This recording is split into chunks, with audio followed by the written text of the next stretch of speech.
Hey, everybody. Thank you again for your great work during our compare and contrast discussions this afternoon. I appreciate everybody's participation in the breakout rooms, and I was really happy with the ideas you guys shared on the Jamboard. So keep it up. Great work.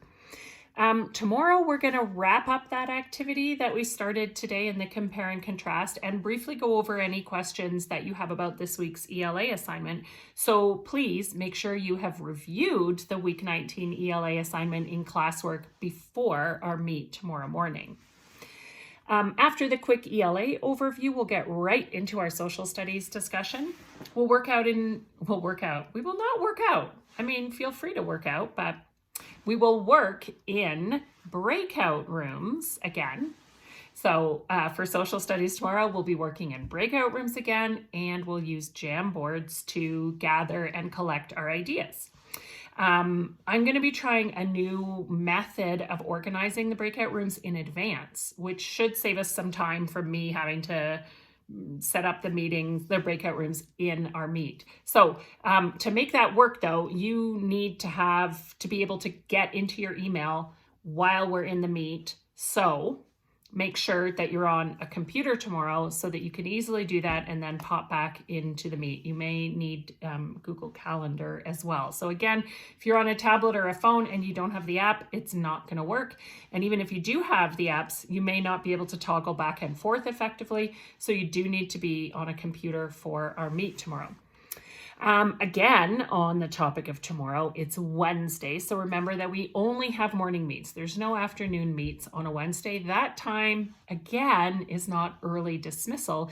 That time is set aside to give you a long block of time to focus on asynchronous work. Okay, my suggestion is that you use that time to focus on your science task for this week, the animation, because it's by far your biggest task of the week, and it will likely take the longest time. So if you focus that effort on it on Wednesday, the benefits are, number one, if you run into any problems or questions that you can't move past without help from me, you'll know that on Thursday morning and you can get that direction that you need. Number two, you will be able to make a lot of progress and not be panicked and overwhelmed by trying to get it all finished by the Friday deadline.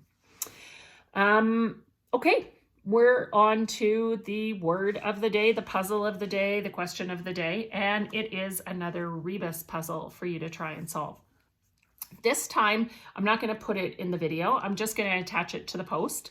That saves me a time-consuming step of having to convert my video into other software and then add the still image. So easier for me and also better for you, because then it's just in the post. You can open it up, you can look at it, you can leave, you can come back, and you're not going to have to scroll through a video to find the hint again. So the answer to this Rebus puzzle for tomorrow is another very common saying I'm sure you've all heard before. But just like yesterday's puzzle, the answer is more idiomatic than literal. So the puzzle that I gave you yesterday that we talked about today, the answer wasn't 1 million, even though it was the word million with a 1 in it. The answer was 1 in a million. So the difference between 1 million is it's a literal expression. It just means a certain quantity. How much does that cost? $1 million, right? How many people live in the city of Calgary? A little bit more than 1 million. So it's just a literal quantity. The saying 1 in a million is an idiom. It's an expression that means something more than what the literal meaning is. And it may not even correspond with the literal meaning. So, James had us all laughing in our Google Meet yesterday. I might have said, James, you're 1 in a million. I mean, he's 1 in a lot more than a million in some ways, but he's way different than 1 in a million in other ways. In that class, in that cohort, he's 1 in 13. In the city of Calgary, he's 1 in whatever. In the entire world, he's 1 in 8 billion. So it's not a literal connection, but what 1 in a million means is you're unique, you're special, right? It could also mean something about the chances of something happening, like what are the chances that my kids have emptied the dishwasher and cleaned the kitchen by the time I go upstairs from my office?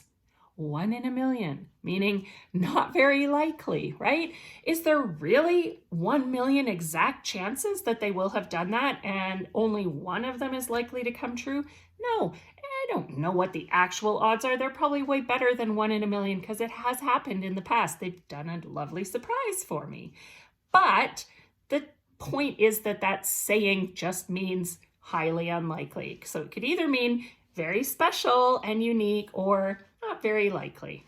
Okay, so again, that's what I mean by having that idiomatic meaning and not literal. Today's puzzle, the thing is that it's the same. You could take it literally and you would be wrong. To get it right, you have to look at it differently and think about some expressions that you know that are idiomatic that could match with it, okay? And remember, if you get it wrong, it's no big deal. It took me many rebus puzzles to figure out how to solve rebus puzzles. As I said yesterday, now I'm pretty good at it.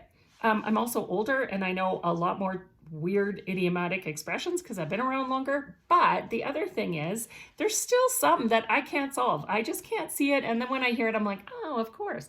So have fun with this puzzle. Good luck solving it. And I'll see you in our meets tomorrow morning.